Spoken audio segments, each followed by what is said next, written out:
اعوذ باللہ من الشیطان اللعین الرجیم بسم اللہ الرحمن الرحیم رب اشرح لی صدری ویسر لی امری واحلل عقدۃ من لسانی یفقهوا قولی ان اللہ وملائکتہ یصلون علی النبی یا ایھا الذین آمنوا صلوا علیہ وسلموا تسلیما۔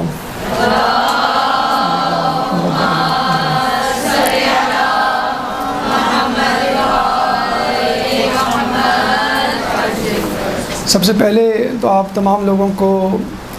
ماہ شعبان کی مبارک ہو، اور جس طرح ہم دیکھتے ہیں کہ ماہ رجب اپنے ساتھ بہت ساری ولادتوں کو ساتھ لے کر آتا ہے، بڑا بابرکت مہینہ ہے، اسی طرح ماہ شعبان بھی اپنے دامن میں بہت ساری ولادتوں کو اور خوشیوں کو سمیٹے ہوئے ہے، اور اس میں خصوصی طور پہ کربلا کے جانثار اور کربلا کے معاون اور کربلا کے شہید، ان کی ولادتیں اس مہینے میں وارد ہوتی ہیں۔ سب سے پہلے پہلی شعبان کو بی بی زینب سلام اللہ علیہ کی ولادت مبارک۔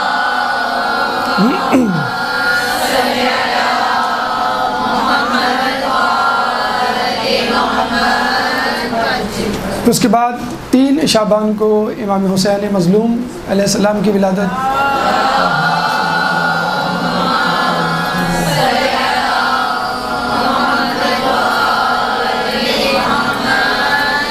4 شعبان کو حضرت عباس علمدار کی ولادت مبارک۔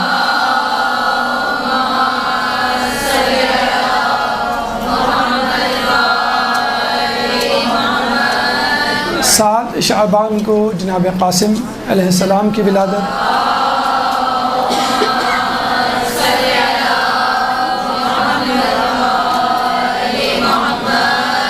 11 شعبان کو شہزادہ علی اکبر کی ولادت۔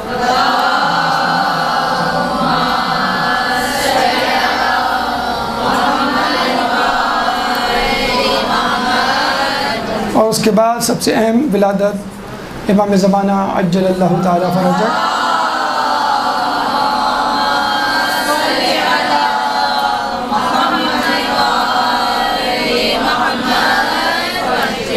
تو آپ نے دیکھا کہ ولادتیں سب کے سب کربلا سے موسوم اور منسوب ہیں، بس ایک امام زمانہ کی ولادت جو کربلا سے ہٹ کے ہے، لیکن حقیقی طور پہ دقت کے ساتھ دیکھا جائے تو وہ بھی کربلا سے مربوط ہے، وہ اس طرح کہ وہ امام مظلوم کا یعنی کربلا کے سانحہ کا بدلہ لینے کے لیے اس دنیا میں تشریف لائیں گے، اور اس کے ساتھ ساتھ وہ اس دنیا کو عدل سے اس طرح بھر دیں گے کہ جس طرح وہ ظلم سے بھری ہوئی ہوگی۔ اور ظلموں میں سب سے بڑا ظلم کربلا سے زیادہ کون سا ظلم ہو سکتا ہے؟ چنانچہ اس موقع سے فائدہ اٹھاتے ہوئے اس مہینے میں 3 شعبان کو ہونے والی ولادت یعنی امام حسین علیہ السلام کی ولادت کے حوالے سے آج ہم نے اپنا موضوع ترتیب دیا ہے۔ چنانچہ گفتگو کا عنوان ہے ولادت باسعادت امام حسین مظلوم علیہ السلام۔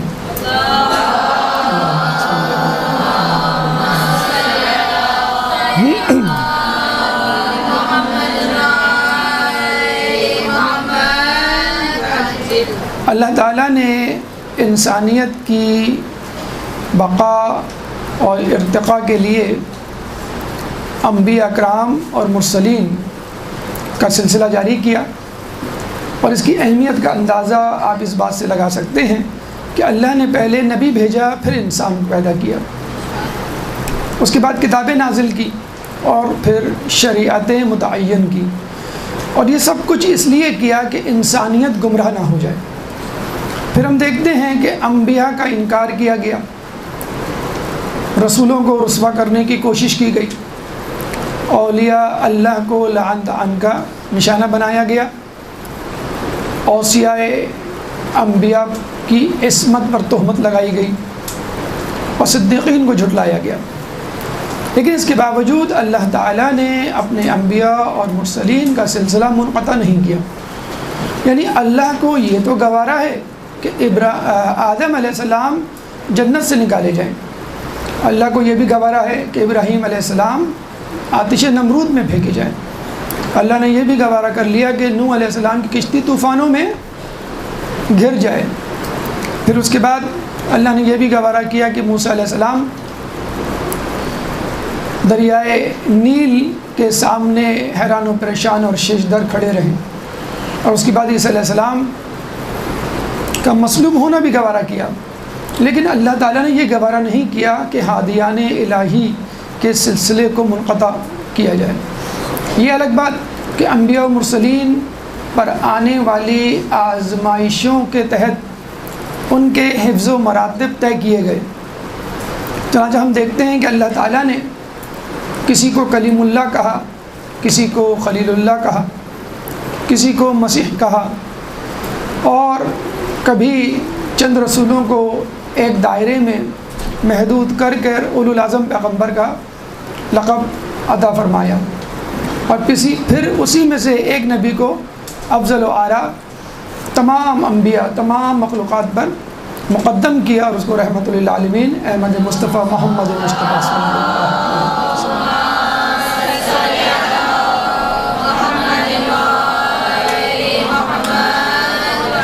تو آپ نے دیکھا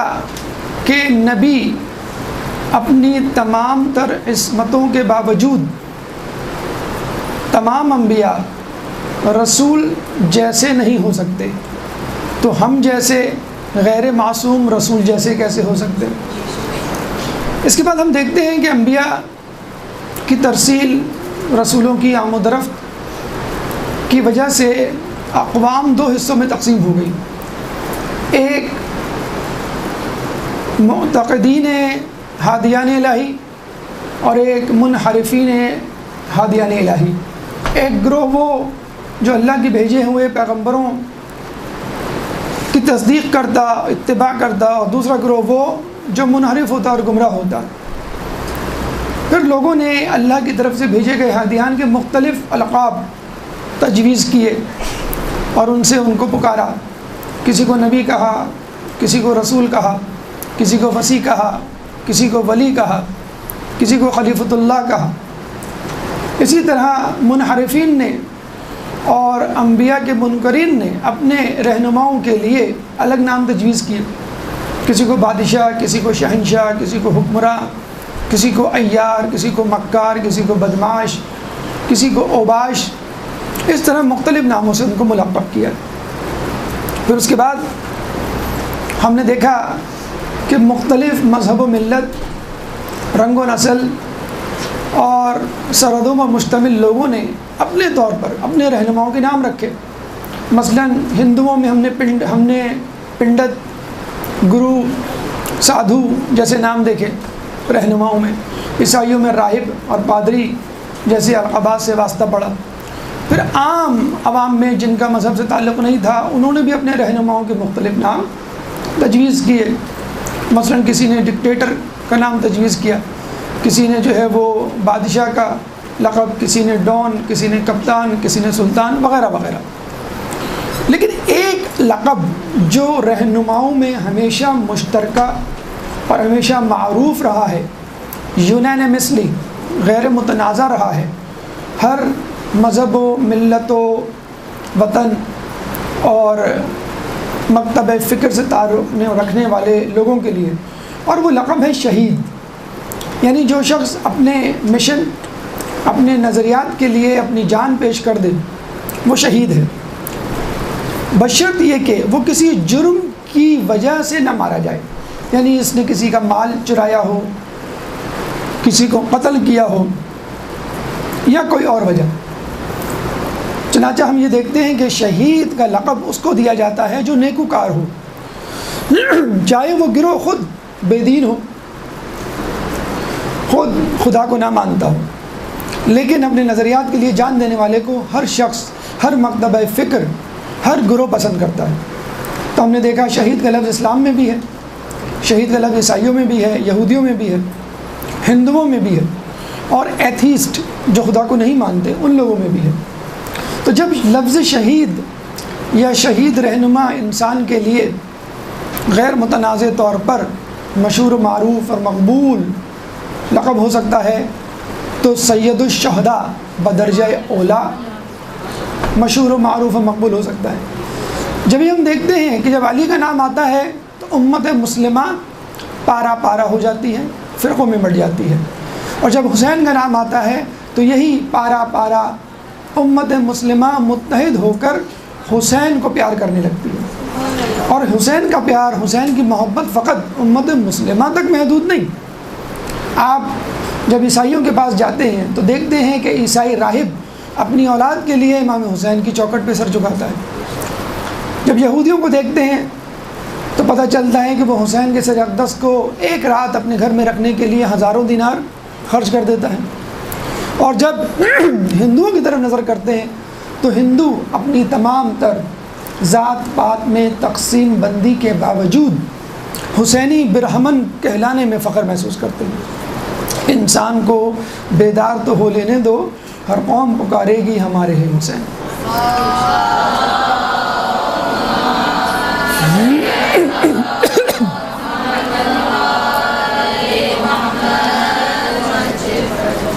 اور پھر اللہ تعالیٰ نے حسین مظلوم کو اس عظیم شہادت، اس عظیم قربانی کے عوض کچھ خاص عنایات مرحمت فرمائیں۔ مثلا روایات کے مطابق آپ کو جو ایک خاص تمغہ جو آپ کے سینے پہ سجا، وہ یہ کہ آپ کی نسل میں مسلسل 9 امام قرار دیے، کسی کو یہ اعزاز حاصل نہیں ہوا۔ پھر اس کے بعد آپ کی قبر مطہر کی خاک شفا کہلائی، جس کی قبر کی خاک شفا ہو تو پھر اس کی دعا کیا ہوگی، اس کی دوا کیا ہوگی۔ پھر آپ کی قبر مطہر پر مانگے جانے والی دعا کو مقبول قرار دیا، تو جس کی قبر مبارک پر دعا مانگی جائے وہ دعا قبول ہو جائے، تو اگر وہ شخص خود کسی کے لیے دعا مانگے اور قیامت کے دن کسی گروہ کی شفاعت کرے تو پھر اس کی دعا کیوں نہیں قبول ہوگی۔ پھر اس کے بعد امام حسین مظلوم کی مرقد اور مطاہرت اور روضے کی زیارت کرنے والے زائر کے لیے کہا گیا کہ اس کی عمر جو اس نے وہاں گزاری ہوگی اس کو شمار نہیں کیا جائے گا۔ تو یہ وہ 4 تمغے ہیں جو اللہ تعالیٰ نے سید الشہداء کو کربلا میں قربانی دینے کے عوض عنایت کی، اور ایک تمغہ تو اس سے بھی آگے بڑھ کر ہے۔ ایک دفعہ ایک صحابی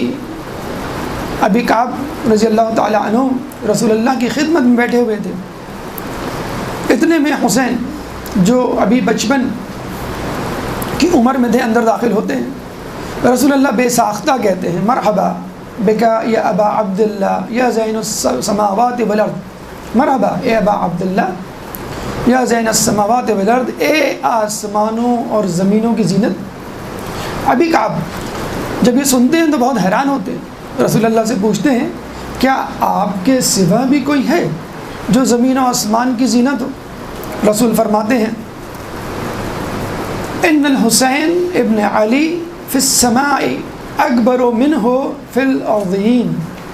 بے شک حسین ابن علی آسمانوں میں زمین کی نسبت زیادہ بلند و بالا ہے۔ زمین کے لوگ حسین کو اتنا نہیں جانتے جتنا آسمان کے لوگ جانتے ہیں۔ اور پھر رسول نے کہا کہ اس خدا کی قسم کہ جس نے مجھے مبعوث کر کے بھیجا ہے، عرش کے دائیں طرف یہ لکھا ہوا ہے حسین مصباح الہدی و سفینۃ النجات، حسین ہدایت کا چراغ اور نجات کی کشتی ہے۔ آپ نے اہل بیت کے حوالے سے سنا کہ اہل بیت خود نجات کی کشتی ہے، لیکن اہل بیت میں کسی فرد کو الگ سے نجات کی کشتی نہیں کہا گیا۔ یہ حسین کا اعزاز ہے کہ الگ سے آپ کو نجات کی کشتی کہا گیا، اور غالباً اس لیے کہ کربلا کے میدان میں اگر لوگ مشوش ہو جائیں، پریشان ہو جائیں، وہم میں مبتلا ہو جائیں کہ حق کس طرف ہے، تو وہ حسین کی طرف دیکھ لے،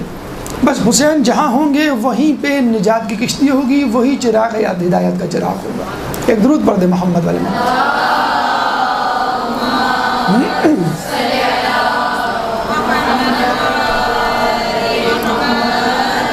اس پس منظر کے بعد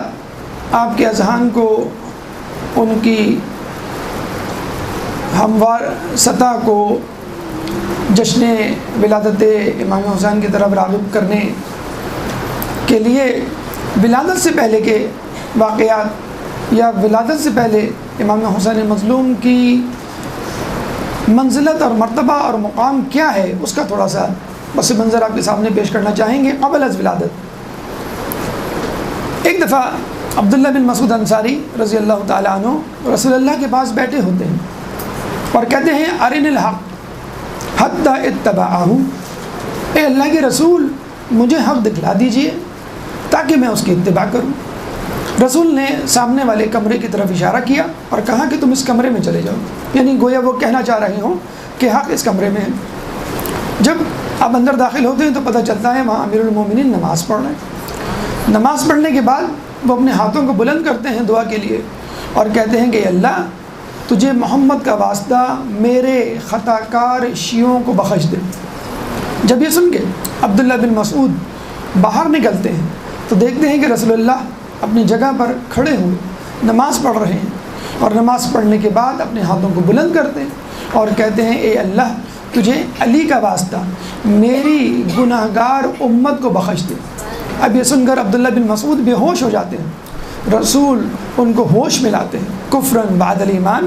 اے عبداللہ بن مسعود کیا تم ایمان لانے کے بعد کافر ہوئے جاتے ہو؟ عبداللہ بن مسعود کہتے ہیں کہ مجھے سمجھ نہیں آ رہا، علی آپ کا واسطہ دے رہے ہیں اور آپ علی کا واسطہ دے رہے ہیں۔ تو رسول اللہ نے کہا کہ دیکھو ہم لوگ اس کائنات کو تخلیق کرنے سے 2000 سال پہلے پیدا کیے گئے اور ہم نے اللہ کی عبادت کی۔ اللہ نے سب سے پہلے میرے نور کو پیدا کیا اور اس نور کو شق کیا، اور اس کے بعد اس نور سے زمین و آسمان بنائے، چنانچہ میں زمین و آسمان سے افضل ہوں۔ اس کے بعد اللہ تعالیٰ نے علی کے نور کو شق کیا اور پھر علی کے نور سے لوح و قلم پیدا کیے، عرش اور کرسی پیدا کی، چنانچہ علی کا مقام و مرتبہ عرش اور کرسی سے زیادہ افضل ہے۔ پھر اس کے بعد امام حسن علیہ السلام کے نور کو پیدا کیا اور اس نور کو شق کرنے کے بعد اس نور سے لوح و قلم کو پیدا کیا، چنانچہ حسن لوح و قلم سے زیادہ افضل ہے۔ اس کے بعد حسین کے نور کو پیدا کیا، اس نور کو شق کیا، اس نور سے جنت اور حور العین کو پیدا کیا، چنانچہ حسین جنت اور حور العین سے افضل ہے۔ جب حسین کے نور سے جنت جو کہ حسن کی انتہا ہے پیدا کیا جائے تو خود حسین کی انتہا کیا ہوگی۔ اس کے بعد ہم دیکھتے ہیں کہ پوری کائنات میں اندھیرا چھا جاتا ہے، فرشتے پریشان ہو جاتے ہیں کہ ہم نے اتنا زیادہ اندھیرا اپنی زندگی میں کبھی نہیں دیکھا، خدا را اس میں روشنی کر تاکہ ہم چیزوں کو دیکھنے کے قابل ہوں۔ اللہ تعالیٰ نے ایک نور کو پیدا کیا، اس میں روح کو ملایا اور پھر اس نور اور روح کے مجموعے کو، مغلوبے کو لے کر اس سے اللہ تعالیٰ نے روشنی کو پیدا کیا، جس سے یہ پوری کائنات روشن ہوئی اور آج تک روشن ہے۔ تو یہ وہ پنجتن ہے کہ جن کے نوروں کو، جن کے انوار کو اللہ تعالیٰ نے حقیقی طور پہ اس دنیا کو تخلیق کرنے سے 2000 سال پہلے پیدا کر دیا تھا، اور یہ اس وقت سے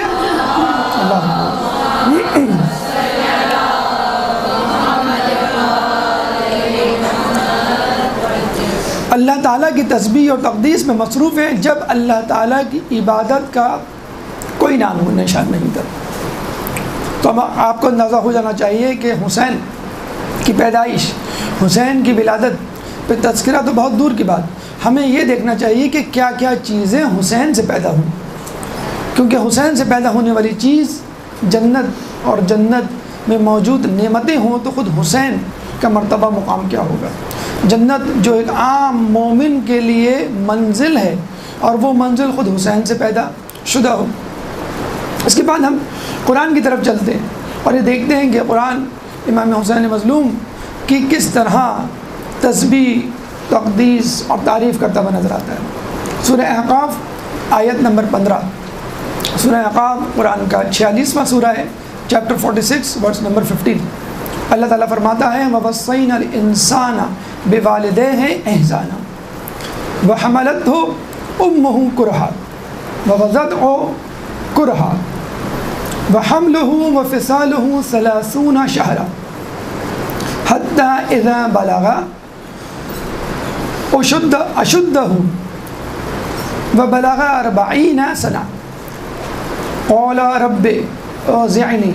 ان اشکر نعمتک التی انعمت علی و علی والدی وان اعمل صالحا ترضاہ انی تبت الیک وانی من المسلمین۔ سورہ اعقاف آیت نمبر 15 میں اللہ تعالیٰ فرماتا ہے وَوَصَّيْنَا الْإِنسَانَ بِوَالِدَيْهِ احسانا، کہ ہم نے انسان کو وصیت کی کہ وہ اپنے والدین کے ساتھ احسان کرے۔ کیوں احسان کرے؟ اس کا جواب اللہ فوراً دیتا ہے وَحَمْلَتْهُ وَحَمَلْتُهُ أُمُّهُ كُرْهًا، اس کی ماں نے اس کو اپنے پیٹ میں زحمت کے ساتھ رکھا، وَوَضَعَتْهُ كُرْهًا، اور پھر اس کو زحمت کے ساتھ پیدا کیا، وَحَمْلُهُ وَفِصَالُهُ 30 شهرًا، اور مدت حمل اور مدت رضاعت یعنی دودھ پلانے کی مدت 30 مہینے ٹھہری۔ پھر اس کے بعد قال رب اوزعنی، اے اللہ تو مجھے اس بات کی توفیق دے۔ اچھا، وحملہ وفصالہ 30 شہرا، مدت حمل اور مدت رضاعت 30 مہینے ٹھہری، حتیٰ اذا بلغ اشدہ، حتیٰ کہ وہ اپنی طاقت کو پہنچ گیا، وبلغ 40 سنہ، اور وہ 40 سال کا ہو گیا۔ پھر اس نے کیا کہا؟ قال رب اوزعنی، اے اللہ تو مجھے توفیق دے، ان اشکر نعمتک التی، کہ میں ان نعمتوں کا شکر ادا کروں، انعمت علی، جو میرے اوپر تو نے نازل کی، وعلی الوالدی، اور میرے والدین پہ نازل کی، وان اعمل صالحا ترضاہ، اور مجھے ایسے اعمال صالح کرنے کی توفیق دے کہ جس سے تو راضی ہو جائے، وَأَصْلِحْ لِي فِي ذُرِّيَّتِي، اور میری ذریت میں بھی صالحیت قرار دے، یعنی ان کو بھی صالح بنا، انی تبت الیک، میں تیری طرف متوجہ ہوں، وانی من المسلمین، اور میں مسلمانوں میں سے ہوں۔ اللہ تعالیٰ یہاں پر ایک ایسے شخص کا تذکرہ کر رہا ہے کہ جس کو اس کی ماں نے پیٹ میں رکھا، پھر جنا، اور پھر اس کی خوراک کا بندوبست کیا، یعنی اس کو دودھ پلایا، حتیٰ کہ وہ بڑا ہو گیا، پھر 40 سال کا ہو گیا۔ دیکھیے اس آیت میں اللہ تعالیٰ نے ماں کے جو 3 درجے ہیں ان کی وجوہات بیان کر دی، یعنی حمل، مدت حمل، پیٹ میں رکھنا، یہ خود ایک زحمت ہے جو ماں 9 مہینے تک برداشت کرتی ہے۔ پھر اس کے بعد وضع، یعنی اس کو پیدا کرنا، پیدائش، یہ خود ایک زحمت، مشقت ہے، اور پھر رضاعت، اس کو دودھ پلانا۔ اور رسول کے پاس جب ایک شخص آیا اور وہ کہتا ہے کہ ماں کو 3 درجہ فضیلت کیوں حاصل ہے، تو رسول اللہ نے یہی 3 وجوہات بتلائیں۔ اور اس کے بعد وہ شخص اپنے ماں باپ کے لیے دعا کرتا ہے، اپنے لیے دعا کرتا ہے کہ مجھ کو شکر ادا کرنے کی توفیق عطا فرما، میرے ماں باپ کو شکر ادا کرنے کی توفیق عطا فرما، ان نعمتوں کے عوض جو مجھ پر اور میری ماں پہ نازل کی تو نے، اور پھر مجھے نیک اعمال کرنے کی توفیق دے، اور پھر میری ذریت یعنی میری نسل میں بھی نیک اعمال رکھ دے اور ان کو بھی صالح بنا۔ اب یہاں پر یہ سوال پیدا ہوتا ہے کہ اللہ تعالیٰ نے جو یہ کہا کہ وَحَمْلُهُ وَفِصَالُهُ 30 شهرا، کہ اس کی مدت حمل اور مدت رضاعت 30 مہینے ہے، تو ان 30 مہینوں میں سے کتنے مہینے مدت حمل کے گنے جائیں گے اور کتنے مہینے مدت رضاعت کے؟ تو اس کا فیصلہ قرآن نے بڑی آسانی کے ساتھ سورہ بقرہ آیت نمبر 233 میں کر دیا۔ سورہ بقرہ قرآن کا دوسرا سورہ، چیپٹر 2 ورس نمبر 233، اللہ فرماتا ہے والوالدات یرضعن اولادہن حولین کاملین،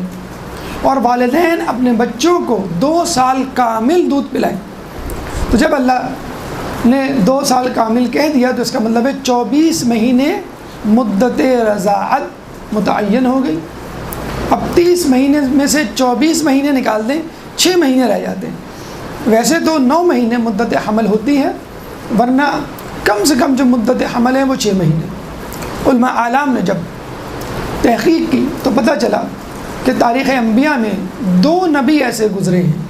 کہ جن کی مدت حمل 6 مہینے ٹھہری، ایک حضرت یحییٰ علیہ السلام اور ایک حضرت عیسیٰ علیہ السلام۔ لیکن ذیشان حیدر جوادی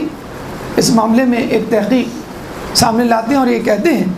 کہ یہ آیت حضرت یحییٰ علیہ السلام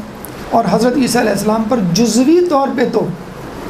تطبیق ہو سکتی ہے، جزوی طور پہ تو وہ اس کے مصداق قرار دیے جا سکتے ہیں، لیکن کلی طور پہ نہیں، کہ وہ آیت میں موجود تمام شرائط اور خصوصیات میں پورا نہیں اترتے۔ بلا شبہ دونوں نبی، دونوں انبیاء 6 مہینے اپنی ماؤں کے رحم میں رہے، لیکن ہم یہ دیکھتے ہیں کہ یحییٰ علیہ السلام 40 سال کی عمر کو نہیں پہنچے اور اس سے پہلے وہ قتل کر دیے گئے اور شہید ہو گئے۔ تو یہاں جو لفظ آیا ہے وَبَلَغَ 40 سنہ، کہ جب وہ 40 سال تک پہنچ گیا، تو یحییٰ علیہ السلام 40 سال تک نہیں پہنچے۔ جب ہم عیسیٰ علیہ السلام کی بات کرتے ہیں تو وہ بھی 40 سال تک نہیں پہنچے اور 33 سال کی عمر میں آسمانوں پر اٹھا لیے گئے۔ اور نہ صرف یہ کہ یہ شرط پوری کرتے ہوئے نظر نہیں آتے عیسیٰ علیہ السلام، بلکہ دوسری ایک اور شرط کہ جس میں لکھا ہوا ہے وَعَلَى الْوَالِدَيَّ، مجھ پر اور میرے والدین پر نعمتوں کا جو تو نے انزال کیا ہے اس کا شکر ادا کرنے کی توفیق عطا فرما۔ تو عیسیٰ علیہ السلام کے والدین میں سے ماں تو تھی، باپ نہیں تھا، تو عیسیٰ علیہ السلام یہاں پر 2 شرطیں پوری کرتے ہوئے نہیں نظر آتے۔ تو امام حسین علیہ السلام کے بارے میں کہا جاتا ہے کہ وہ 6 مہینے رحم مادر میں رہے، اس کے بعد ان کے والد بھی تھے، والدہ بھی تھی، اور کیا ہی والد کیا ہی والدہ۔ اس کے بعد ہم دیکھتے ہیں کہ جب وہ دعا کرتے ہیں رب اصلح لی واصلح لی فی ذریتی، کہ میری ذریت کو بھی صالح قرار دے، تو حسین کی نسل سے 9 اماموں کا مسلسل آنا اس بات کی دلیل ہے کہ حسین کی نسل سے زیادہ صالح اور نیکوکار اولاد اور معصوم اولاد کسی کی نہیں تھی۔ تو یہ آیت سورہ احقاف کی آیت نمبر 15 امام حسین علیہ السلام کے حمل، ان کی ولادت اور ان کی سیرت پہ مکمل طور پہ تطبیق ہوتی ہے۔ اب آئیے ہم چلتے ہیں ولادت کے جشن کی طرف اور یہ دیکھتے ہیں کہ زمانے میں امام حسین کی ولادت کا جشن کیسے منایا گیا۔ ابھی آپ کے سامنے عرض کیا گیا کہ رسول نے فرمایا کہ ان الحسین ابن علی فی السماء اکبر منہ فی الارضین، کہ حسین کا مرتبہ مقام آسمانوں میں زمین کی بنسبت کہیں زیادہ بلند مقام ہے۔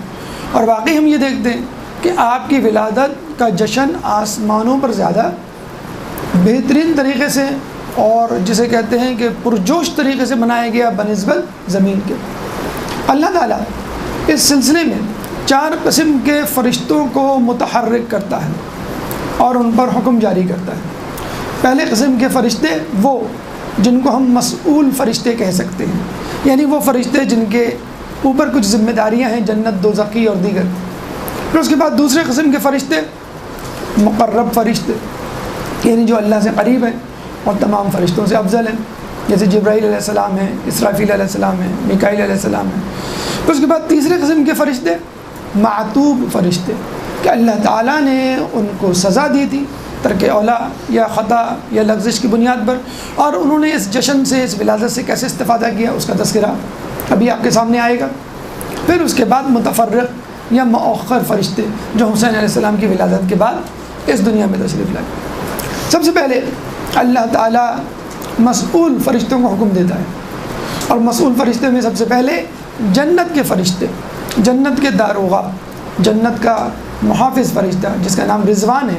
اس کو اللہ تعالیٰ حکم دیتا ہے کہ تم جنت کی تزئین و آرائش کرو، اور حور کو حکم دیتا ہے کہ تم اپنا بناؤ سنگھار اور بڑھا دو، کیونکہ میرا حسین اس دنیا میں آنے والا ہے۔ چنانچہ جنت کو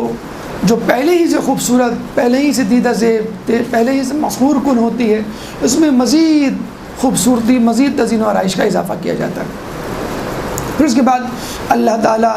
دوزخ کے فرشتے مالک سے مخاطب ہوتا ہے اور کہتا ہے کہ تم جہنم کے شعلوں کو بجھا دو۔ ہمیں یہاں یہ پوچھنا چاہیے کہ اللہ کہ تو نے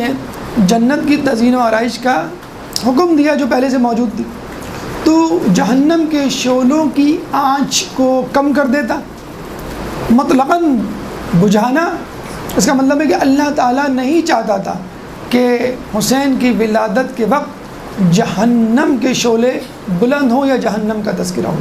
یعنی حسین کی شفاعت اتنی زیادہ بلند و بالا شفاعت ہے کہ کوئی شخص اگر خود سے چاہے منحرف ہو کے تو جہنم میں چلا جائے، ورنہ حسین کی شفاعت پوری دنیا کے لوگوں کو کافی ہے جنت میں لے جانے کے لیے۔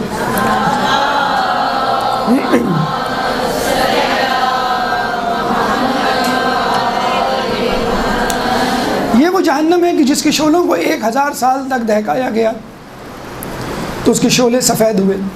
پھر 1000 سال تک دہکایا گیا تو اس کے شعلے سرخ ہوئے، پھر 1000 سال تک دہکایا گیا تو اس کے شعلے سیاہ ہوئے۔ تو جہنم کی آگ اور دنیا کی آگ میں یہی فرق ہے کہ دنیا کی آگ چاہے آپ کو جلائے لیکن کم از کم روشنی ضرور پیدا کر دیتی ہے جہاں جلائی جاتی ہے، کمرے میں یا کسی جگہ، لیکن جہنم کی آگ روشنی بھی نہیں پیدا کرے گی۔ تو جو لوگ وہاں جل رہے ہوں گے وہ اندھیرے میں ہوں گے، اور آپ نے دیکھا ہوگا خود اندھیرا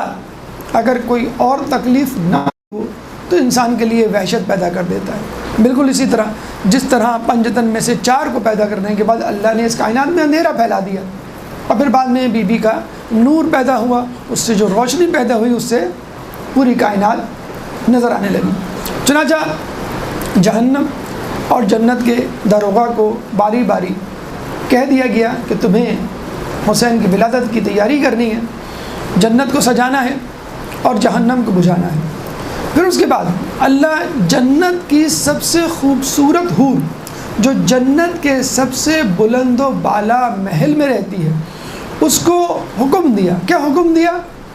ہونا تو یہی چاہیے کہ جس طرح باقی حوریں اور باقی جنت بن سنور رہی ہے تم بھی تزئین و آرائش کرو۔ نہیں، اس حور جس کا نام لایا تھا، لام عین یا الف حمزہ، لایا کو حکم دیا کہ تم فوراً اپنا محل چھوڑو اور زمین کی طرف پرواز کرو اور وہاں میرے حسین کی ولادت میں مدد کرو۔ چنانچہ لایا اپنا بلند و بالا مقام چھوڑ کر زمین کی طرف روانہ ہو جاتی ہے۔ اس کے بعد 3 مقرب فرشتوں کو اللہ حکم دیتا ہے کہ تم لوگ اپنے اپنے ساتھ 1000 دستے فرشتوں کے لے جاؤ زمین کی طرف، جس میں جبرائیل علیہ السلام، اسرافیل علیہ السلام اور میکائیل علیہ السلام شامل ہوتے ہیں۔ تو تینوں کو 1000 دستے یا قبیلے فرشتوں کے دیے گئے، اور ہر دستے میں یعنی ہر قبیلے میں 1,00,000 فرشتے موجود تھے۔ تو آپ جان سکتے ہیں کہ اتنی بڑی فوج آسمان سے زمین کی طرف رخ کر رہی ہے۔ لوگ فرشتے یہ سوچ رہے تھے کہ کہیں دنیا میں قیامت تو نہ آ گئی، تباہ ہونے تو نہیں جا رہی دنیا۔ چنانچہ جب یہ فرشتے رخ کرتے ہیں زمین کا تو ان کو ایک خاص قسم کے فرشتے جوائن کرتے ہیں، اور وہ فرشتے کہلاتے ہیں روحانیین۔ روحانیین کے بارے میں کہا جاتا ہے کہ ان کے ہاتھ میں نورانی تھال ہوں گے، اور وہ عام فرشتوں کی بنسبت زیادہ نورانی ہوں گے۔ وہ بھی ان فرشتوں کے ساتھ زمین کی طرف نزول کرتے ہیں۔ جب یہ زمین پر پہنچتے ہیں تو اللہ کے رسول کو خوشخبری دیتے، اور اس کے بعد معتوب فرشتے کہ جن کو کسی وجہ سے اللہ تعالیٰ نے سزا دے رکھی تھی وہ ان فرشتوں سے ملاقات کرتے ہیں۔ سب سے پہلا فرشتہ معتوب فرشتہ جس کو اللہ تعالیٰ نے سزا دی تھی اس کا نام ہے سرسائل، سواد سے سر سوائل۔ سرسائل نے جبرائیل کو کہا کہ تم لوگ کہاں سے آ رہے ہو؟ جبرائیل نے کہا کہ ہم حسین کی ولادت منا کے آ رہے ہیں۔ سرسائل نے کہا کہ تم دوبارہ جاؤ اور رسول سے یہ کہو کہ اللہ تعالیٰ نے مجھے معتوب کر دیا ہے اور سزا دے رکھی ہے، اپنی عبادت سے معطل کر دیا ہے۔ اگر ہمیں اللہ تعالیٰ کسی وجہ سے یہ کہہ دے کہ بھئی تم نماز روزہ آج سے نہ کرو تو شاید ہم خوشی سے پھولے نہ سمائیں کہ زحمت اور مشقت سے بچ گئے۔ وہاں فرشتہ پریشان ہے کہ مجھے عبادت سے محروم کر دیا گیا۔ اس کا گناہ کیا تھا؟ فقط یہ سوچ اس کے 70,000 پر تھے سرسائل کے، جس کے بارے میں کہا جاتا ہے کہ ایک پر سے لے کر دوسرے پر تک کا فاصلہ مشرق و مغرب کے فاصلے کے درمیان تھا۔ کہتے ہیں کہ جب یہ سرسائل یہ سوچ رہا تھا کہ کیا اللہ تعالیٰ کو سمندر میں موجود، اس کی تہہ میں موجود جاندار کا بھی علم ہے، اور کیا اللہ تعالیٰ کو اندھیری راہ میں موجود کسی چھوٹے سے جانور کا بھی علم ہے، کیونکہ کائنات تو بہت بڑی ہے۔ یعنی اس نے علم خدا پر شک کیا۔ بس اللہ تعالیٰ کو جب پتہ چلا تو اس نے فوری طور پر اس فرشتے سرسائل کی گرفت کی اور کہا آج سے تو عبادت سے معزول۔ چنانچہ سرسائل نے جب رسول کو پیغام پہنچایا کہ آپ اس مولود کے ذریعے سے میری شفاعت کا تقاضا کریں، میری شفاعت کروائیں، تو رسول اللہ نے حسین مولود کو اپنے ہاتھوں میں بلند کیا اور کہا اے اللہ، اگر اس مولود کی کوئی حیثیت، مقام و مرتبہ تیرے سامنے ہے تو سرسائل کو معاف کر دو، اور اللہ تعالیٰ فوراً سرسائل کو معاف کر دیتا ہے۔ یہاں پہ کربلا میں موجود اس منظر کو یاد کیجئے کہ جب حسین نے اپنے نومولود ششماہے کو اپنے ہاتھوں پہ بلند کیا تھا، لیکن فوج اشقیہ نے جس طرح حسین کی معرفت سے انکار کیا، اس طرح اس مولود کی معرفت سے بھی انکار کر دیا۔ اس کے بعد دوسرا فرشتہ جس کو ولادت حسین سے استفادہ ہوا، اس کا نام ہے دردائل۔ دردائل کے بارے میں کہا جاتا ہے کہ اس کے 16,000 پر تھے، اور ایک پر سے لے کر دوسرے پر تک کا فاصلہ مشرق و مغرب کے برابر۔ دردائل کا گناہ کیا تھا، اس کی لغزش، اس کی خطا کیا تھی؟ کہتے ہیں کہ اس نے ایک دفعہ یہ سوچا کیا اللہ تعالیٰ کے عرش سے اوپر بھی کوئی چیز ہے؟ اگر کوئی چیز ہے تو وہ کتنی بلند ہوگی کہ وہ اللہ کے عرش سے بھی بلند و بالا ہے۔ بس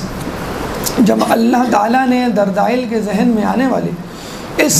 خیال، اس شک کو سنا تو اللہ نے فوراً اس کو معطوب کیا، بلکہ معطوب کرنے سے پہلے اس کو 16,000 پر اور دیے کہ تو ان دگنے پروں کے ساتھ، یعنی 32,000 پروں کے ساتھ پرواز کر، اور یہ دیکھ میرا عرش کہاں تک ہے۔ چنانچہ وہ فرشتہ پرواز کرتا ہے اور کرتا چلا جاتا ہے، لیکن 50,000 سال تک پرواز کرنے کے باوجود وہ اللہ کے عرش کے پہلے ستون کو بھی عبور نہیں کر پاتا، تھک ہار کے گر جاتا ہے۔ تو اللہ تعالیٰ کہتا ہے کہ یاد رکھ، کسی بھی باعظمت شخص سے زیادہ میں باعظمت ہوں، اور میرے مکان کی کوئی قید نہیں، میرا کوئی مکان نہیں۔ تو اگر کوئی یہ کہے کہ اللہ کا عرش ہے تو اللہ وہاں رہتا ہوگا، اللہ کی کرسی ہے تو وہ اس پہ بیٹھتا ہوگا، واسعہ کرسی السماوات والارض، تو اس کا مطلب کرسی نہیں بلکہ اقتدار۔ ہم قیامت کے دن ہم کسی طرف تو رخ کر کے گویا ہوں گے یا گفتگو کریں گے، تو اللہ تعالیٰ نے ایک عرش بنا دیا۔ جب ہم نماز پڑھتے ہیں تو کسی چیز کی طرف نماز رخ کر کے پڑھتے ہیں کہ ہم چاہتے ہیں کہ ہمارا رخ اللہ کی طرف ہو، تو اللہ تعالیٰ نے بیت اللہ بنا دیا کہ گویا یہ میرا گھر ہے، سمجھو کہ میں اس میں ہوں اور تم میری طرف رخ کر کے مجھ سے بات کر رہے ہو۔ چنانچہ جب ہم دیکھتے ہیں کہ جب گفتگو کرتے ہیں تو اس شخص کی طرف دیکھا جاتا ہے، اور اگر ہم ادھر ادھر دیکھ رہے ہوں تو ہمارا دھیان نہیں ہوتا۔ تو اس کا مطلب یہ نہیں کہ بیت اللہ میں اللہ رہتا ہے، اللہ کے گھر کا مطلب یہ نہیں کہ اللہ رہتا ہے، ایک استعارہ، ایک تمثیل۔ چنانچہ عرش کا مطلب یہ نہیں کہ اللہ وہاں رہتا ہے۔ بہرحال اس سے ملتی جلتی ایک روایت ہمیں اور ملتی ہے کہ ایک شخص نے اللہ سے کہا کہ میں تیری جنت کی وسعت دیکھنا چاہتا ہوں، تو اللہ تعالیٰ نے اس کو طاقت پرواز دی، پر دیے، اور اس فرشتے نے اڑنا شروع کیا۔ کہتے ہیں کہ وہ فرشتہ 30,000 سال تک اڑتا رہا اور تھکار کے گر گیا۔ اللہ تعالیٰ نے دوبارہ جسے کہتے ہیں کہ اس کو ریچارج کیا یا فیول دیا یا طاقت و توانائی دی، پھر دوبارہ نئے پر عطا کیے، پھر وہ 30,000 سال تک اڑتا رہا، پھر تھکار کے گر گیا، پھر اللہ تعالیٰ نے اس کو بالوں پر دیے، طاقت توانائی دی، پھر وہ 30,000 سال تک۔ کہتے ہیں کہ اس طرح یعنی 30,000 سال تک وہ 30,000 مرتبہ اڑا۔ 30,000 مرتبہ اڑنے کے بعد، اور ہر مرتبہ 30,000 سال تک اڑتے اڑتے جب وہ گر گیا تھک ہار کے، تو پتہ چلا کہ وہ ایک باغ میں آ کے گرا۔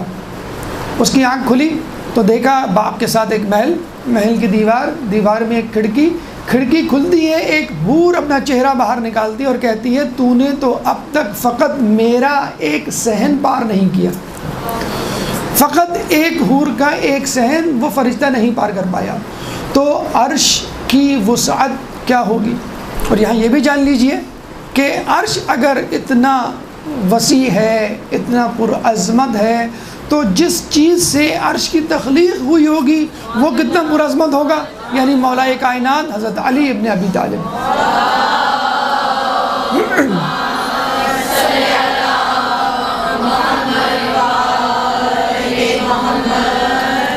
تو بس جو فرشتہ عرش پر شک کرنے کی وجہ سے قابل سزا ٹھہرا، تو وہ شخص قابل سزا کیوں نہیں ٹھہرے گا جو خود علی کی امامت پر شک کرے۔ اس کے بعد تیسرا فرشتہ فطرس، جس کے بارے میں آپ سنتے آئیں کہ اس کو بھی اللہ تعالیٰ نے ایک جزیرے میں معزول کر دیا، معطوب کر دیا۔ اس کا گناہ ان سب سے زیادہ تھا۔ کہتے ہیں کہ اللہ تعالیٰ نے جب ولایت علی کو فرشتوں کے سامنے پیش کیا تو فطرس نے انکار کر دیا، چنانچہ اللہ تعالیٰ نے اس کے بالوں پر توڑ کے اس کو جزیرے میں معزول کر دیا۔ کہتے ہیں کہ جب جبرائیل زمین کی طرف جا رہے تھے تو فطرس نے کہا خیریت، کیا قیامت آ گئی ہے؟ جبرائیل نے کہا نہیں، رسول کا بیٹا حسین ابن علی پیدا ہوا ہے اور ہم اس کے جشن کے لیے جا رہے ہیں اور رسول کو مبارکباد دینے کے لیے یہ قافلہ میرے ساتھ ہے۔ تو فطرس اس موقع سے فائدہ اٹھاتا ہے۔ آپ کو معلوم ہے جب بھی جشن یا کوئی اہم خوشی کا دن ہو تو حکومت اپنے ملک میں موجود قیدیوں کی سزا میں تخفیف کر دیتی ہے، بلکہ بعض لوگوں کی سزا تو معاف بھی کر دیتی ہے۔ چنانچہ فطرس اور دیگر فرشتوں نے یہ سوچا یہ بہترین موقع ہے سرسائل اور دردائل کو سزا جسے کہتے ہیں کہ اسے معافی مل گئی تھی۔ فطرس نے کہا کہ مجھے بھی لے چلو تاکہ میں بھی رسول اللہ سے استدعا کروں۔ شاید اس نے ساتھ چلنے کا اندیہ اس لیے ظاہر کیا کہ اس کا گناہ سرسائل اور دردائل سے زیادہ تھا۔ ان دونوں نے فقط یہ کہا کہ آپ ہمارے لیے دعا کروا دیجئے گا، لیکن فطرس نے کہا کہ نہیں، ہمیں مجھے خود جانا ہے۔ چنانچہ جب جبرائیل نے فطرس کو اپنے پروں پہ بٹھا لیا تو جب سرسائل اور دردائل کے پر اتنے وسیع کے مشرق و مغرب تک پھیلے ہوئے تو خود جبرائیل کے پر، کہتے ہیں کہ جب جبرائیل اپنے پر کھولتے ہیں تو پورا آسمان ڈھپ جاتا ہے، اور اتنے طاقتور جسے کہتے ہیں کہ پر ہیں، وہ بتلاتے ہیں کہ ایک دفعہ قوم لوط پہ جب عذاب ڈالا گیا، مجھے کہا گیا کہ ان کی بستی کو الٹ دو، تو میں نے ایک پر سے قوم لوط جس بستی میں رہتی تھی اس بستی کو اٹھایا آسمان تک اور پھر اس کو زمین پر پٹخ دیا اور وہ تمام بستی ہلاک ہو گئی۔ اتنے طاقتور پر جبرائیل علیہ السلام کے، لیکن اس کے باوجود کہتے ہیں کہ جنگ خیبر میں جب علی نے مرحب کو تلوار ماری اور مرحب دو ٹکڑے ہوا اور علی کی تلوار زمین تک پہنچی تو اللہ نے مجھے فوراً کہا کہ اے جبرائیل فوراً زمین تک پہنچو اور علی کی تلوار زمین تک لگنے سے پہلے اپنے پر بچھا دو، ورنہ علی کی تلوار اتنی غضبناک ہے کہ وہ زمین کو دو ٹکڑے کر دے گی۔ تو جبرائیل کہتے ہیں کہ مجھے وہ جو ضربت ذوالفقار پڑی وہ اتنی شدید تھی اور اس سے اتنی زیادہ شدید تکلیف ہوئی کہ اتنی تکلیف تو مجھے قوم لوط کی آبادی اور ان کے ٹکڑے کو آسمان تک اٹھانے میں تکلیف اتنی نہیں ہوئی تھی۔ اور یہ بھی کہا جاتا ہے کہ دوسری طرف خود میکائیل نے علی کا بازو پکڑ لیا تھا، ورنہ علی اس وقت اتنے غضب میں تھے کہ ان کی تلوار زمین کے خود دو ٹکڑے کر دیتی۔ بہرحال فطرس جب پہنچتا ہے رسول اللہ کی بارگاہ میں تو رسول اللہ اس دفعہ دعا نہیں کرتے جس طرح سرسائل اور دردائل کے لیے کیا۔ غالباً اس کی وجہ یہی تھی کہ فطرس کا گناہ بڑا تھا۔ چنانچہ رسول اللہ نے فطرس کو یہ کہا کہ تم اپنے جسم کو حسین کے جھولے سے مس کرو۔ چنانچہ فطرس نے جب اپنے جسم کو فطرس کے حسین کے جھولے سے مس کیا تو طاقت و توانائی دوبارہ آ گئی، خون کا دوران بڑھ گیا اور ان کے بالوں پر دوبارہ آ گئے۔ غالباً یہاں پہ ایک سوال یہ پیدا ہوتا ہے کہ رسول یہ بھی تو کہہ سکتے تھے کہ تم حسین کے جسم سے اپنے جسم کو مس کرو، لیکن شاید وہ ہمارا خیال کرتے ہوئے کہ جب حسین اس دنیا سے چلے جائیں گے اور ان کا روزہ مبارک بنے گا اور ان کے چاہنے والے ان کی زیارت کو آئیں گے تو وہ اپنے جسم کو حسین کی زری سے مس کریں گے۔ تو جس طرح فطرس کے پر حسین کے جھولے سے مس کرنے پر واپس آ گئے اور اس کو نئی حیات مل گئی، اسی طرح حسین کا چاہنے والا جب حسین کی ذریعے سے اپنے جسم کو مس کرے گا تو اس کے سارے گناہ دھل جائیں گے اور اس کو نئی حیات مل جائے گی۔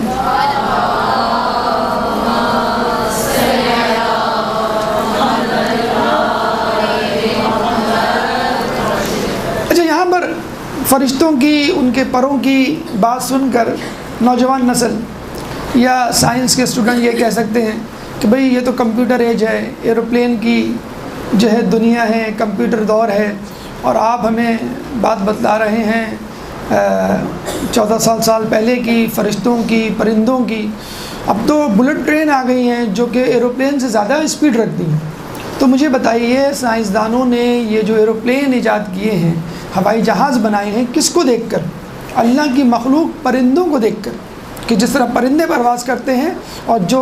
ساخت اور ہیئت اسٹرکچر رکھتے ہیں، اسی ہیئت اسی اسٹرکچر پہ ایروپلین کو بنایا گیا۔ بلکہ ابھی پچھلے دنوں آپ کو یاد ہوگا، آپ نے شاید پڑھا ہوگا کہ چائنا نے بلٹ ٹرین بنائی تھی۔ تو کہتے ہیں جب وہ بلٹ ٹرین بنائی تو اس کی ایکسپیکٹڈ اسپیڈ جو تھی وہ 1000 کلومیٹر پر آور تھی، لیکن پوری کوشش کے باوجود وہ 1000 کلومیٹر پر آور کی اسپیڈ اچیو نہیں کر سکی،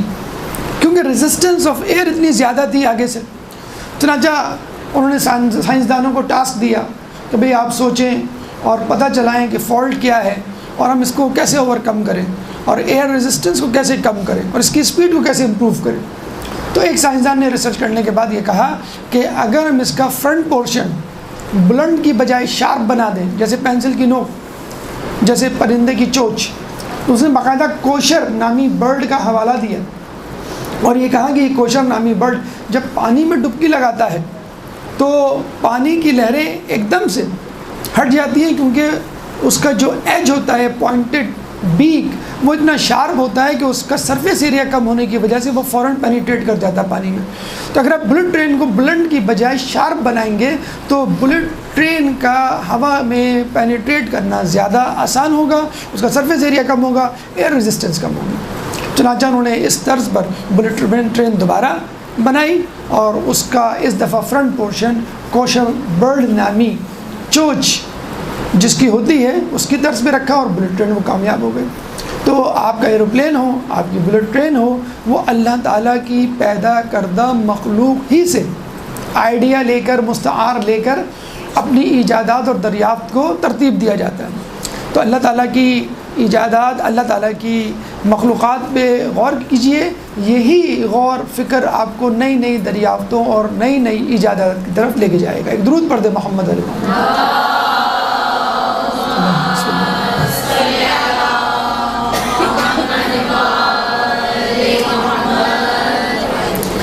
اچھا، اب ہم آتے ہیں ان فرشتوں کے بعد جو حسین ابن علی کی ولادت کے بعد آئے۔ مثلا کہتے ہیں کہ ایک فرشتہ آپ کی ولادت کے بعد بحر اعظم پر آتا ہے اور